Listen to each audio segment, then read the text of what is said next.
വലിയ കോടികൾ വിലമതിക്കുന്ന ഒരു കാറിൽ ഒരുപാട് സെക്യൂരിറ്റി ആളുകൾ നോക്കി നിൽക്കുകയും ഒരുപാട് ബോഡി ഗാർഡ്സ് നോക്കി നിൽക്കുകയും ചെയ്യുമ്പോൾ ആ കാറ് വന്ന് നിന്നിട്ട് മോഹൻലാൽ അതിൽ നിന്ന് ഇറങ്ങി കുറേ ആളുകൾ പോയി കുട പിടിച്ച് അവരെ ഇങ്ങനെ കൊണ്ടുവന്നത് കാണുമ്പോൾ ശരിയാണ്. ഞാനും മോഹൻലാൽ അങ്ങനെ വന്നിറങ്ങുന്ന ഒരു താരത്തെ കാണുന്ന പോലെ നോക്കും. മമ്മൂട്ടി ഇതുപോലെ വലിയൊരു കാറിൽ വന്നിറങ്ങി കുറേ ആളുകൾ ഇവരിങ്ങനെ കൈ കാണിച്ച് കുറേ ആരാധകർ കൂടി നിൽക്കുന്നു, അവരങ്ങനെ പോകുന്ന കാണുമ്പോൾ എനിക്കും അത് വലിയ സന്തോഷമാണ്, അട്രാക്ഷനോട് കൂടി നിൽക്കുക.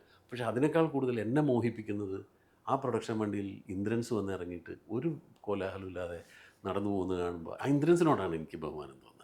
ശരി. എല്ലാ കാര്യത്തിലും എനിക്ക് അത്ര സിംപ്ലിസിറ്റിയാണ് എന്നെ കൂടുതൽ അട്രാക്ട് ചെയ്യിക്കുന്നത്. ഉം. ഇപ്പം ഞാൻ കേട്ടിട്ടുണ്ട് അസിം പ്രേംജി എന്ന് പറഞ്ഞിട്ട് ഉം. വിപ്രോയുടെ ഉം. ഓണറാണ്.